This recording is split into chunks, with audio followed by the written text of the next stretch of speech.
All right, good morning, everybody. I'm Shannah Montgomery, and I am excited to be talking to you guys about freelancing. And it's something that I know a lot about. I'll give you a little background of who I am, and just throughout this presentation, feel free to ask questions, jump in at any time, and we have Samantha with us who will help keep an eye on the chat too. So if you put something in that, then she can interrupt me and we can ask your questions. I want this to be as interactive and helpful for you as possible. So I am a UGA Grady grad. I got my master's degree from Grady in visual communication was sort of my specialty. So photography and graphic design are the areas that I work in the most. After doing that, I went on to work for some magazines and newspapers, and then opened a freelance photography business that I did for 15 years, was fully employed, 16 years actually, full-time employed through my photography business called ZoomWorks. And then decided that I was ready to maybe have some weekends off again. And so I took a part-time position teaching at Grady in the design department for journalism. And then now I'm in the office of the Vice President for Public Service and Outreach at UGA as a public relations coordinator. So I do writing, design, photography, social media, pretty much anything. So I have been on all sides of the freelance world, from just freelancing casually as a student to freelancing full-time as a self-employed person. And then now in my position, we hire freelancers occasionally for the work that I do now. So seen it from a lot of different sides. So hopefully this will be helpful. So what we're going to talk about is the business side of things. And obviously you have talent or you wouldn't want to be doing freelance work. So maybe you're a writer, photographer, videographer, marketing person. So you know that fun side of it. This is the business side of it that is critical in order for you to be successful. So we're going to kind of go over some of the things, the elements that need to be in place for you to have success in your freelancing. And again, if you've got questions, feel free to let me know. First thing I want to do is sort of do a disclaimer and say I am not a professional in any of these categories that you see listed. These are all people that I have relied on in my years as a freelancer to make sure that I was following the rules, doing everything right, had all of the appropriate business license and things like that in place. So I highly recommend that if this is something you are very serious about pursuing, that it is a good investment of your time and money to meet with professionals. You may need to consult with a lawyer if you want to set up an LLC or have your contracts reviewed. You might, I think the best money I spend all year is on my accountant, who makes sure that all of my records and bookkeeping and taxes are all taken care of and appropriate. Having insurance, particularly as a photographer, I have a lot of gear that's worth a lot of money, and it's very important that I am insured for my gear. But also, if I go on a job somewhere and something happens to me, I want to have an insurance policy in place to protect me, and also to protect if somebody trips over my camera gear, my tripod, that I have some insurance to help cover those expenses too. And you will find that when you do freelance work, a lot of places will require you to have an insurance policy before you are able to take a contract to work in that place. So a lot of like event venues and things like that. So having an insurance agent that you trust that can help you can be very helpful. The other thing is I have to do a little pitch for where I work now, which is public service and outreach at UGA. One of our 8 units of public service is the Small Business Development Center.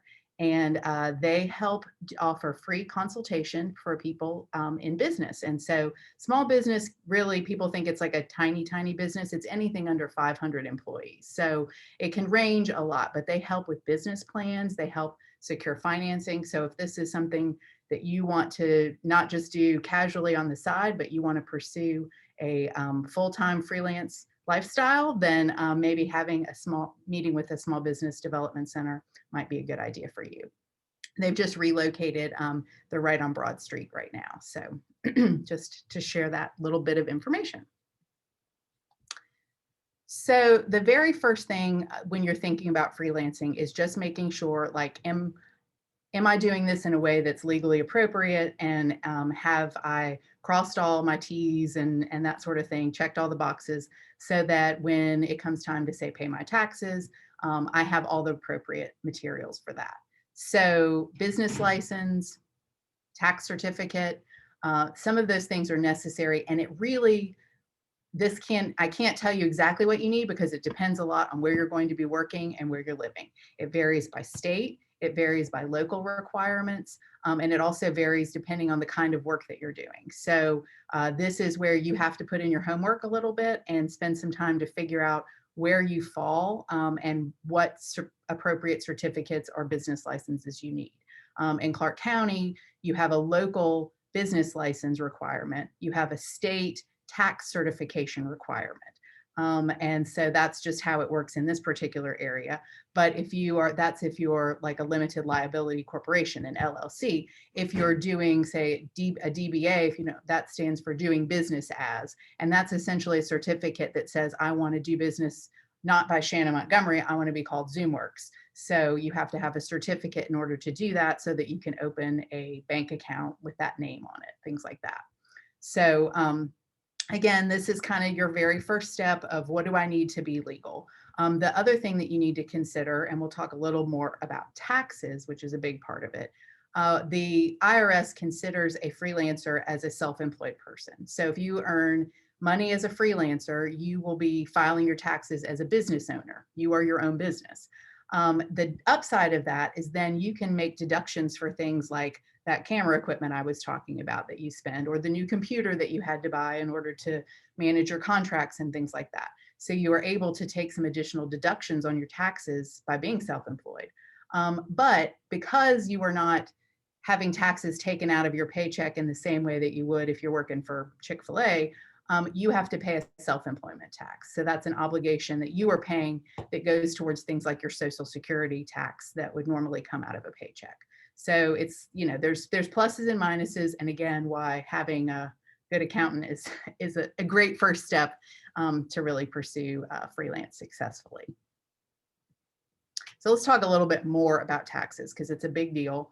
Never anybody's favorite thing, but necessary and crucial. So I mentioned it earlier, but understanding that taxes do not come out of anything that you are paid as a freelancer. So that is whether you do a freelance job for the University of Georgia or you do a freelance job for Joe Smith. You are getting paid what you have agreed to get paid by them based on a contract or something like that. And they're going to just give you that full amount of money, that $5,000, say.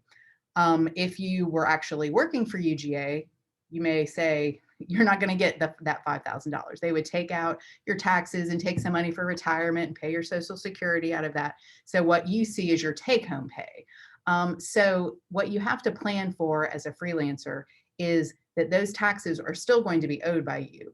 They're just not going to be automatically deducted from that paycheck. So you are going to be responsible for paying them. So maybe instead of April 15th being a day that you file your taxes and get excited for a big refund to buy a new TV, you are writing a big giant check to the IRS from all that freelance money. So you just have to really plan for it. It's the same money. They don't take more than they would if you were employed, but it's just a different way of thinking, and you need to be prepared for it. I know many people who have been shocked and terrified when they got their bill. And so one of the ways that you pay that tax obligation is by getting a 1099 form. And what you will find is a 1099 is what comes to you that records the payments that you received from businesses primarily. So John Smith is not going to send you a 1099, but if you do work for UGA, you're going to get a 1099 from them. And what it says is that, yes, we are a business and we paid this person X amount of money on this date for this job. And so then the IRS knows, okay, well, now I need to get some taxes off of that money from this person over here. So usually when you're doing a job for a company that will then send you a 1099, there will be a form that you have to fill out initially that puts your business information on there, maybe your Social Security number, some things like that, so that they are able to send you that 1099. Those get sent by the end of January for the year that the taxes are due in that following April. So just knowing that those are coming so that in January you start getting all of these things in the mail. You can keep them together, and you can understand that what is on that 1099 is the total amount that that company paid you, and that you will owe taxes on that money. There's a lot of rules about that too, and some of it has to do with how much you are paid. So there is a threshold, and I believe it's right now $600. So if you make less than $600 from a company, they will not have to send you a 1099 on that money. And you will just report that in your income on your taxes as normal, but you won't have a separate 1099. So that's just something to keep in mind. The other thing is, if you were doing a lot of freelance work, and if you were feeling like, gosh, I really don't want to pay that giant bill in April, the government is also saying, we really don't want you sitting on this money that we are owed all year long. So you may get a suggestion / requirement to pay your taxes quarterly. So that means instead of having one tax day a year, you have four, and you will have usually a certificate that says, this is what we estimate you're going to owe over the course of the year. So pay this chunk now, another chunk in September, another chunk in December, and then another chunk in April. So you kind of pay it throughout the year and spread it out a little bit, which can make it easier to handle and manage your money. So that's something that can happen, not if you're taking 2 or 3 freelance jobs, but if you're working a lot and having a pretty big tax bill due, then they will probably recommend or require you to do that. Is this all making sense so far? Great, great. So you've gotten all of your ducks in a row in terms of what you're going to have to be expected to do in taxes. You've gotten your business license, and now you're ready to try to start getting clients. And so a big part of trying to break into the freelance world is knowing, how in the world do you price yourself? How do you come up with what you are worth, and how do you make sure that it's something that your clients are going to be willing to pay, and that all of those pieces are coming together in a way that it makes it worthwhile for you to do the freelance work. I know when I ran my photography company, people would joke, or maybe not joke, and say, oh, how nice, you only work 8 hours on Saturday and you make all this money.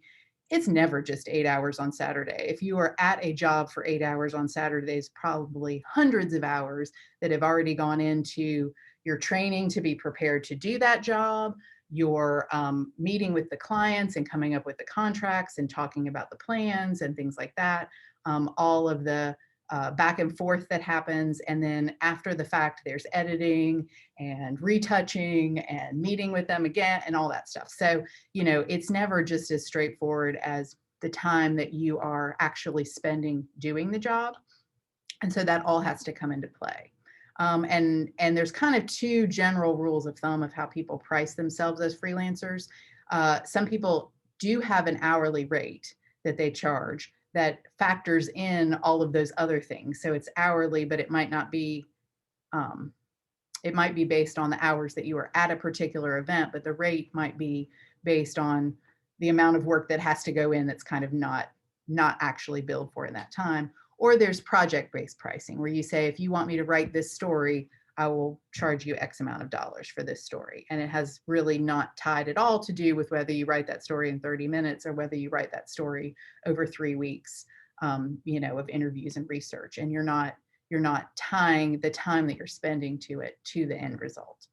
And it really depends on what you're doing, what kind of clients you're working for, which system is best. There are advantages and disadvantages to both. I found 2 really good blogs that I thought kind of went through in detail some of the thought process that should go into how you come up with your pricing. And I've included that on a reference sheet at the end of this, so you'll have access to those. But I think the main thing to keep in mind is that there's always someone who will do it cheaper than you. So when you go out to do something, if you're just desperate to get the job and you underbid yourself, there's always going to be somebody who will do it even cheaper. So you really need to be confident in the value of what you do. And then the other thing to keep in mind is, when you do that, when you undercut the value of a service that you're providing, you're not just necessarily hurting yourself, you potentially are hurting that whole industry. So I know when I started as a photographer and as I became more successful and had other people coming on the scenes, and they would say, well, I'll give you exactly what they're doing, but I'll do it for half price. Well, that, maybe got that person that one job, but then you have devalued the entire work of that whole industry. So I think it is the better thing to do if you're trying to break into a field is to offer to do things. It sounds weird, but offer to do them for free.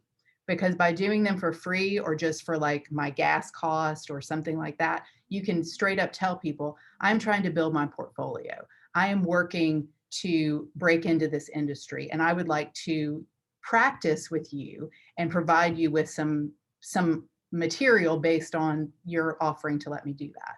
So that doesn't devalue your work at all. It doesn't devalue the industry, and it gives you an opportunity to build up that portfolio and build up your confidence. Because if you're going to then say charge someone $400 an hour to do a photo shoot, you better be worth $400 an hour. And if it's the first time you've ever done it, that might be a stretch to try to put yourself out there for that. So that is my recommendation. Be very upfront about where you are in your career and don't undervalue yourself, but also make sure that you can back up your value with the work that you produce. So those are just some things to keep in mind. It'd be wonderful if there was like a calculator that you could plug in and get the exact price that you should charge. But again, it depends on where you are. Prices in Athens might be a little different than prices in Atlanta, than prices in New York. So knowing where your client is based has a lot to do with what you're able to charge. And also keeping in mind, like, am I doing work for this nonprofit organization versus am I doing work for this very profitable organization? And that may be a reason to say, okay, well, I have a nonprofit rate that I offer that is less expensive because I know that the resources for this are less and that I care about these causes and I want to support them. So that's totally legitimate and a viable reason. Just because you did a job for one person at one price does not always mean everybody gets that same price, as long as you have some pretty good justification for why you're doing that. So, all right. So this, I assume, is, as a Grady grad, I feel like you all have probably been in in law class, and you know about copyright. This is a big deal, but I thought it's always worth mentioning, particularly as you're going out into a freelance world. So copyright, who owns the work, what can be done with it? We know it's a form of protection that's given to the creator of an original work, and we know that it is something that can be sold or transferred to others. But who owns the copyright when you're a freelancer? And that answer is it depends. It depends on who you are working for, what the terms of your contract state. Technically, as a freelancer, if you were truly not employed by an organization as an employee, which is the official legal definition of an employee, then you own the copyright to your work.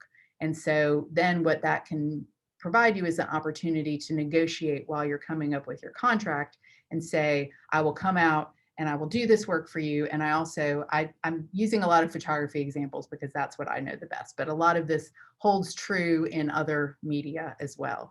But if you're doing a job as a photographer, you say, I will come out, take X number of pictures for you. I will also give you the licensing right to these pictures to put on your website and use on social media and make business cards in perpetuity. So you are also selling that right to those images.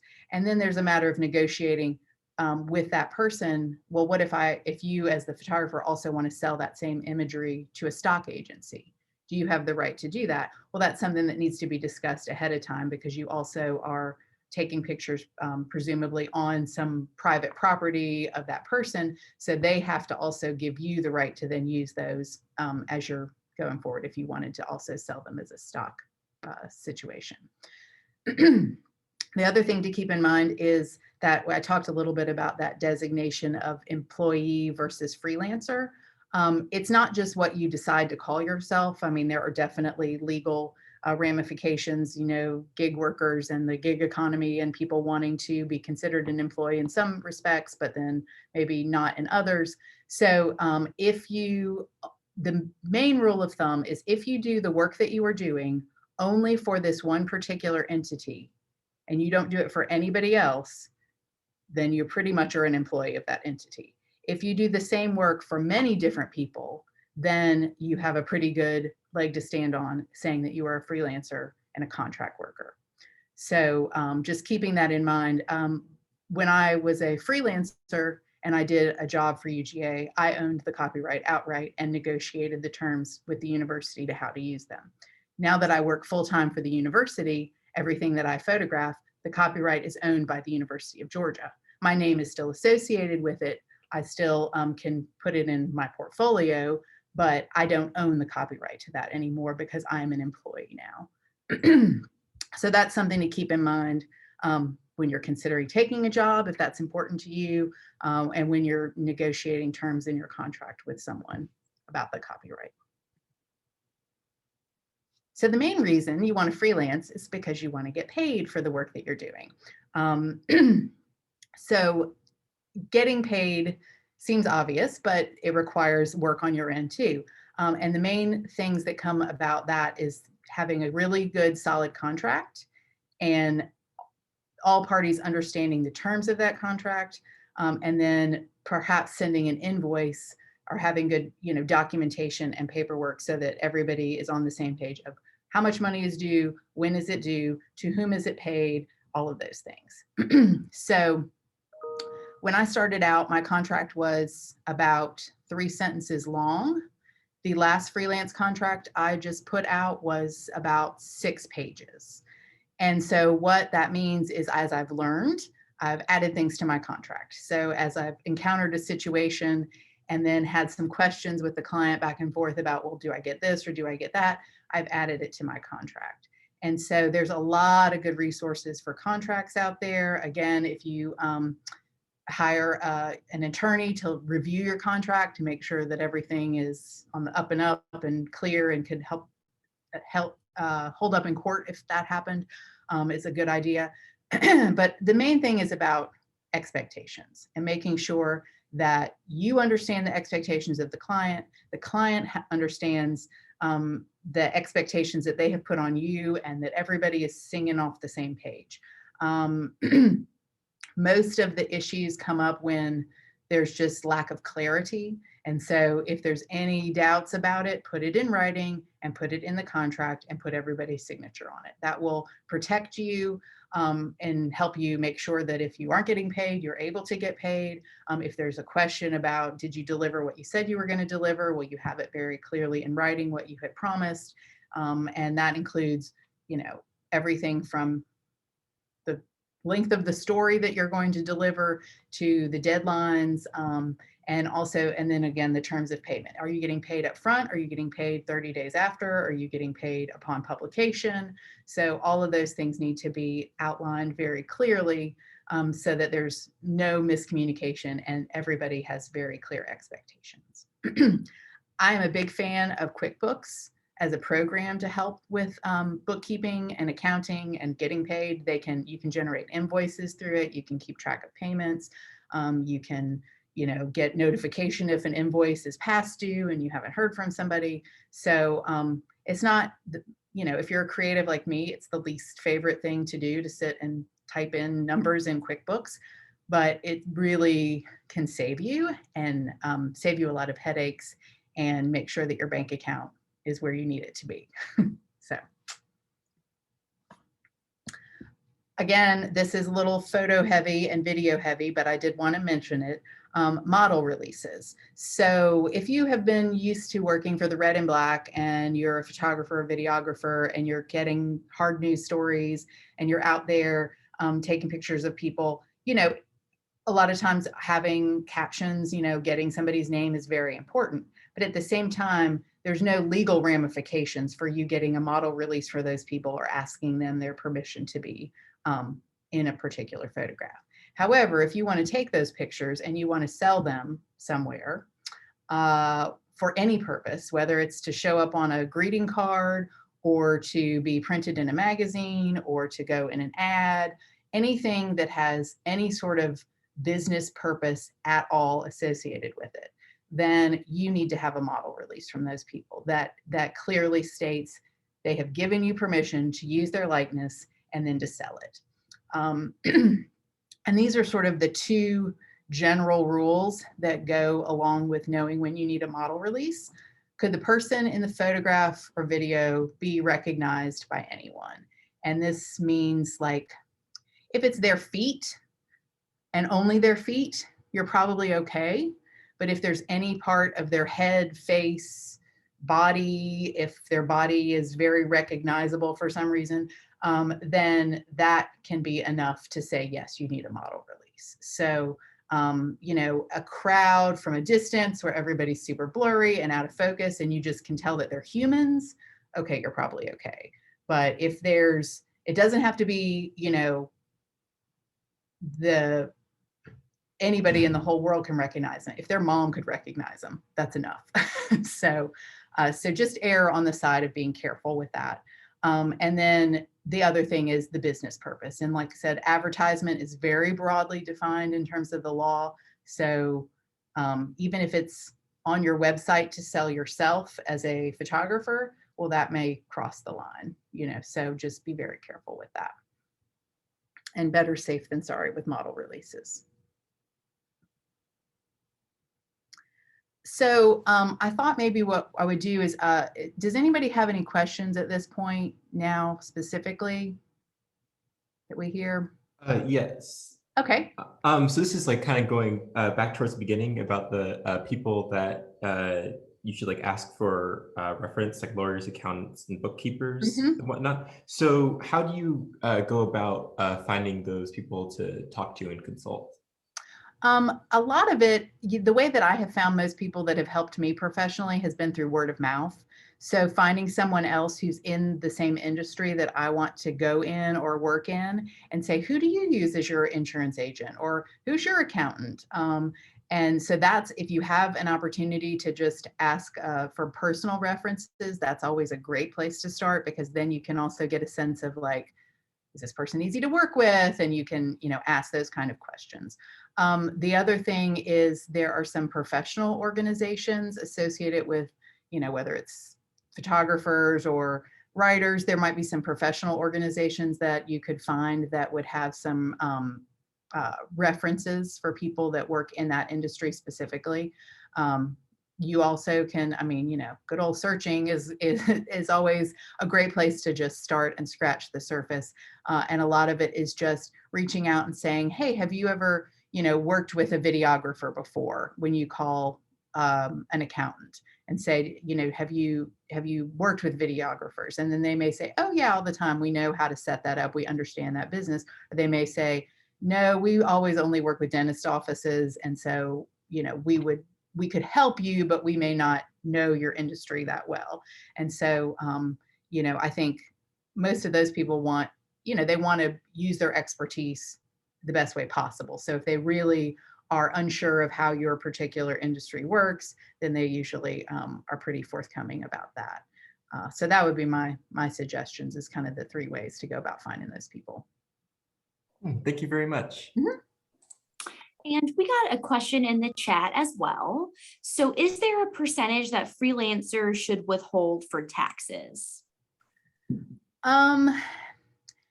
It really depends, because your taxes as a freelancer are based on your income as a human, as a person. So depending on where all your money is coming from and what tax bracket you fall into, it's just like that. Like if you earn a certain amount of money, your tax bracket is this, and if you earn a different amount. So that's really what determines how much comes out. It's not necessarily how much you made as a freelancer on a particular job. It's more about how much you bring in as a human and what your tax liability is. That being said, whenever possible, I always sort of try to squirrel away about 10% of anything that comes in. That can go to taxes, can go to business license, can go to pay my accountant at the end of the year, because that's a big bill. And so it's just kind of on top of, like, you know, I have sort of an operating expenses pile, a taxes and other things pile, and then, you know, the little pile that is sort of the money that you actually consider making your profit on that. So that's my sort of rule of thumb, but it really just depends on where you fall in your tax bracket of how much you would owe. Any other questions right now? Those are great questions. All right, well, we'll keep going. What I thought we would do at the end here is kind of break down some case studies and just throw out some ideas and some situations people might find themselves in, and then kind of address some of those questions. So this is just an idea of a photographer, Jordan. Jordan wants to start shooting weddings, has some equipment, could always borrow some things from school. Never actually shot a wedding, but has gone to lots of weddings, takes photos all the time, and has a friend that's getting married and thinks it might be a good time to start. So this is a scenario that I've heard happen plenty of times. And so just, throwing out there what some of the challenges might be for this. And one of the things that came to mind for me, and y'all feel free to jump in with things that you see too, but one of the challenges is you've never done this before. So I certainly would never want to put myself in a situation that if something went horribly wrong, I was going to put the people that I was asking to do this job for in a situation where they would be unable to recover from that. So, I mean, a wedding, once in a lifetime event, that's a lot of pressure. I think what would be a great situation is saying like, okay, this friend of a friend, you've clearly already hired a professional photographer to cover your wedding, but I would love to come and bring my camera and shoot some pictures and give them to you and just practice my craft. Now, the other thing that would come with that is, as a professional photographer who shot weddings for many years and had people do that, it's really nice when they reach out to the photographer ahead of time and introduce themselves and explain who they are, and also really make clear that they are not there to get in the way of the person whose job it is to do that job that day. So saying, hey, I'm just getting started in this field and I'm coming and taking some pictures. Please let me know if I'm in your way at all. And I would love to talk to you afterwards if you had a second, or maybe set up a time to, could I go to coffee with you? And so that's how I learned my craft, was following other people that I respected and tagging along. And so I think the main thing to do is to just appreciate where you are in your career and be willing to learn from others. And they will learn from you too. They will see things, you'll have techniques, you'll have some new great gear that they've never seen before, and it can be a really rewarding experience. But to put yourself out there and say, hey, I'm going to do this job, and potentially just the pressure you would be under that day, I wouldn't recommend that feeling. And then also knowing that if something happened, you might leave people in a situation where they couldn't recover from that. So that goes whether it's a wedding or a commercial shoot, or writing a story for somebody. And if you've never done it before, it's always good to try to find a mentor and get some advice, and not put yourself out there in a way that you might not be able to live up to. And then I think, so I talked about some steps and some things that could go wrong. The other thing that's a red flag in this little scenario to me is borrowing equipment from school. Yeah, your equipment is there for you to learn with and for you to, practice and do your assignments for school, but using that and then trying to do a job with it, I could just see things going wrong. Somebody steps on that camera while you've set the bag down, and then you have to go back to the school and try to, they tripped over it and it was an insurance situation and you didn't have insurance, but they pick up the camera and they see the Grady tags all over it. And then there just could be a lot of things that could go wrong with that scenario. So use your equipment, get out there, learn and practice, but just don't put yourself in a situation where you might have some liability issues. And so that's why, using your own equipment, having it insured, all of those things, best practices as you're going forward. So let's kind of move on to another one. So this is Ash, the writer, has a full-time job as a marketing professional, but wants to start picking up some freelance clients, has access to a huge database of potential clients that she's built great relationships with from her current job. And she'd only take on a few clients. It won't interfere with her current job. So are there any red flags to this one? I mean, I see a few. Is it a conflict of interest because she has a current job and then trying to get her own clients? Yes, yes. That is definitely the big one. And yes, so, particularly if you think you're going to actually take clients from a current place and then turn them into your own clients, lots of red flags there.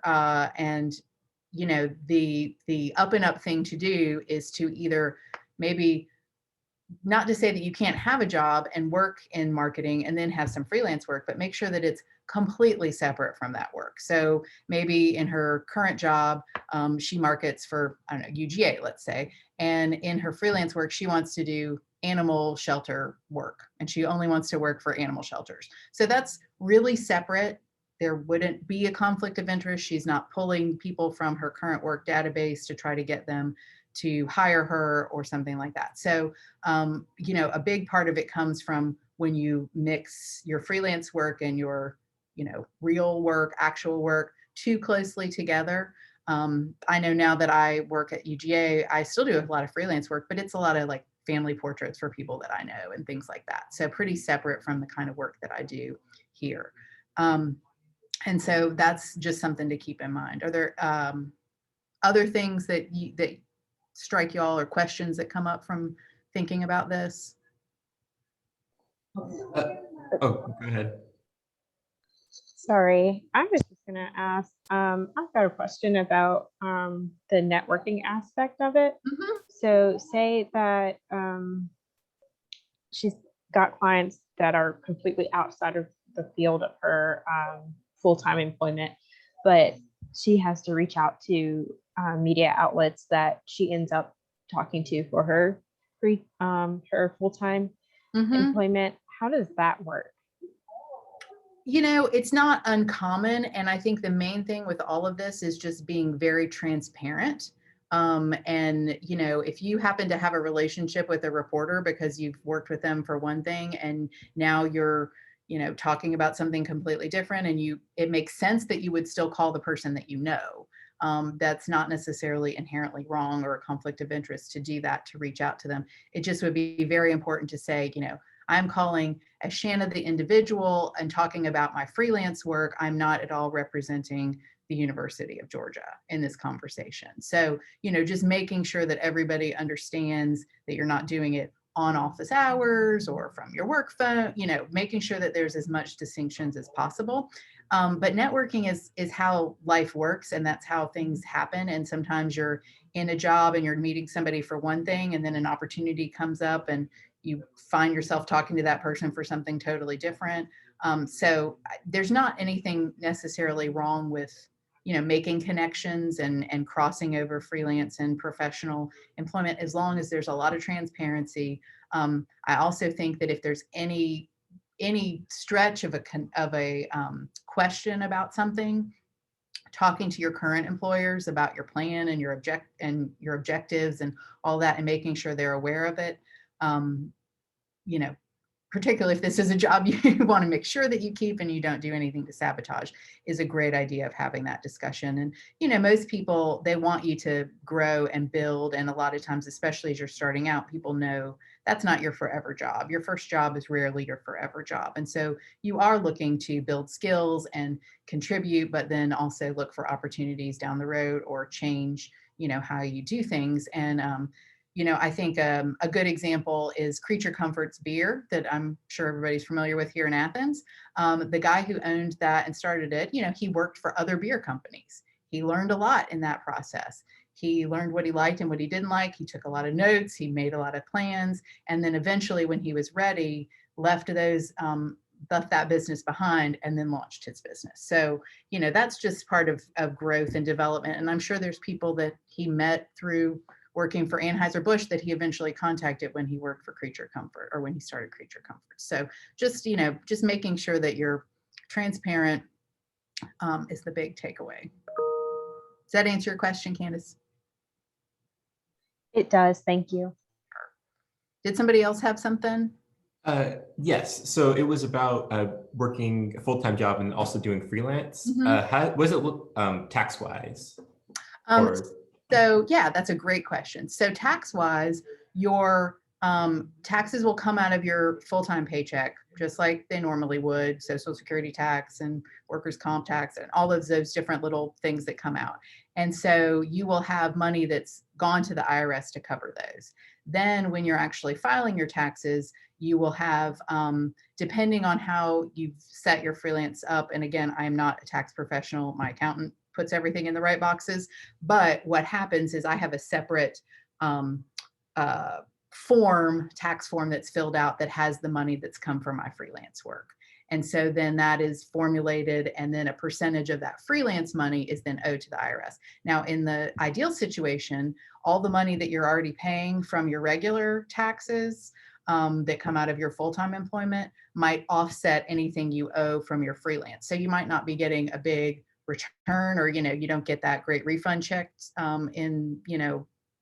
once you file your taxes, but you also aren't owing anything. And so that's kind of a great scenario to be in, where then that money that you would set aside from your freelance work to pay your taxes, you actually kind of can have some access to that money back. So it's a really good way to kind of get your feet wet in it if you are in the position to have a good free full-time job and want to try the freelancing side of things, and not be trying to pay all of those taxes and trying to earn entire full-time employment through your freelance work. So does that make sense? Yes, and would that mean like having 1099s and everything? Mhm. Yeah. So basically what happens, like for the freelance, is like any 1099s you have, there's a box that you put those numbers in, and then any additional income that's earned from freelance work, there's a box where you put those numbers in, and then you have a place to put your deductions. So all the things you bought to do that freelance business, depending on what you're doing, you can probably write off your subscription to Netflix and things like that sometimes. So it just, depends, as long as it falls under, this is stuff that I use to help me do my freelance work and help me run this business side of things. So you can, deduct all of those expenses. And it's not like a one-for-one deduction. It's not like if you bought $1,000 camera, then you get to take $1,000 off your taxes. You get to take a percentage of that $1,000 that you would, get to deduct. So it's again, I do think that I did it on my own a few years when I first started freelancing, where I actually like filed my own taxes with, one of those tax pro things online or whatever. It's daunting. And it's good money spent to talk to an accountant for that, so that everything is put in the right box, and that you, what tends to happen is when you do it yourself, you actually end up paying, what I have found is, more in taxes because you don't know the right way to deduct things appropriately. And so even though you're paying for that accountant, it benefits you in the long run, because you are able to maximize your deductions and appropriately file, taxes. So that would be my recommendation. Thank you. Sure. Anything else on that? All right, great. Well, let's talk about, I think I have one more little case study here. Kind of seems to be triggering some good questions, so we'll keep going with this. This is for Ray, the videographer. He's been taking videography jobs for some businesses and weddings throughout his time in school. But he's just got this new client, and the client is constantly calling him, keeps changing his mind, and is just generally harassing him. And so the challenge is, what can he do to set boundaries, or is there anything that could be in his contract to help? Anybody see any red flags or have any thoughts on this? I put this one in because this has happened to me before, and I will very much date myself. I'm very old, but when I was freelancing, and Facebook was a newer thing, it wasn't brand new, but it was a newer thing. And I was out with my kids in the park because I freelanced full time. And one of my main reasons was I was very passionate about not having to have my kids in daycare full time when I had children. And so that was a big part of my decision to pursue freelance full time, because it did give me flexibility with my schedule in a way that a full-time employment position didn't.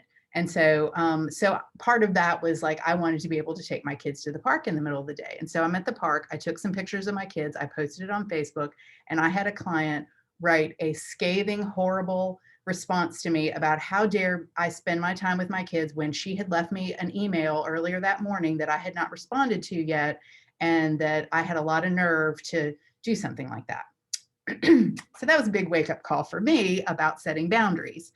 And in this world now where everybody, like, your business is your personality and you're documenting every second of your life, you know, I don't know if that would happen now or what, but it did make me realize that I have to have some boundaries with clients. And so part of the way that I even set up contracts, and this is particularly, it has happened with business clients too, but it happened a little bit more often with individuals who are hiring me, whether it was a wedding or family things or whatever. Understanding that they are not your only client. And so along in your contract, you have X amount of consult calls available to you, and that's actually part of your contract. So you don't just get to pick up the phone and call me anytime you feel like it. You have 3 consulting sessions that happen before your event in which we can talk about things. You can send me emails, but note that I'm not necessarily going to respond to everything the second that you send it. So, you know, having some things like that you actually lay out ahead of time, so that, again, managing expectations, because a lot of people, maybe it's the first time that they've hired someone professional to do this particular service for them. And so, you know, they don't understand the boundaries and it's all they can think about. So they assume it's all you can think about. And so I think that is, it's very important to do that. And it just sort of sets you up as a professional. I want to be friendly. I want to get along with my clients and have a great time with them, but I also need some boundaries. And I think as a freelancer, you know, the perception is that you just work a few hours a week and you make all this money and it's so great. The reality is you work 24 hours a day, 7 days a week, 365 days a year, because there's always a job that could come up that you better say yes to because you don't know when the next one's coming along. And so, or something that needs your attention. So it seems a little counterintuitive, but I find I have a lot more work-life balance now that I have a full-time employment than when I was freelancing. I worked a lot of 3 a.m.s and things like that. So, but it was also really rewarding, and there was a lot of benefit to it too. So I think, again, what is your objective? What do you need out of life to give you the satisfaction that you're doing the job that you love, but that you have time to do other things that you love as well? So.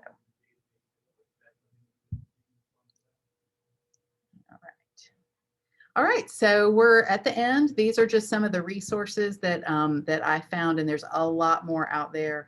But this is just some, you know, some starting places for everybody. I will send this entire presentation to Samantha, and I think this is being recorded. So, but she wants to send the links out or something like that as well. Does anybody have any other questions or thoughts or anything like that? And I'll do one last little pitch. So in my office, we are not hiring freelancers right now, but I am looking for a student worker for the fall. So this would be a person who would do primarily photography and videography for public service and outreach, which, if you don't know about UGA's public service and outreach, please check us out, outreach@uga.edu. But we're the 8 units of public service, everything from the botanical gardens to the Small Business Development Center. So we're the outward arm of UGA, working all around the state. So it's a really fun internship. You will get photo credit, you will get things published, and I think it helps students connect to what we do in our office. We don't have, you know, classes in our division, so a lot of students aren't familiar with us, but anyway, I just thought I would put that in there. So if you or know anybody, please reach out, because we definitely would like to fill that for the fall. Anybody have any other questions? And feel free to email me too if you think of something afterwards based on this presentation. I always like to help people out any way I can, or connect you if it's possible. So, all right. Thanks so much. Thank you. Thank you. Thank you all for coming. I appreciate it. All right. Well, we'll see you guys next time then, hopefully. Sounds good. Thank you. Bye.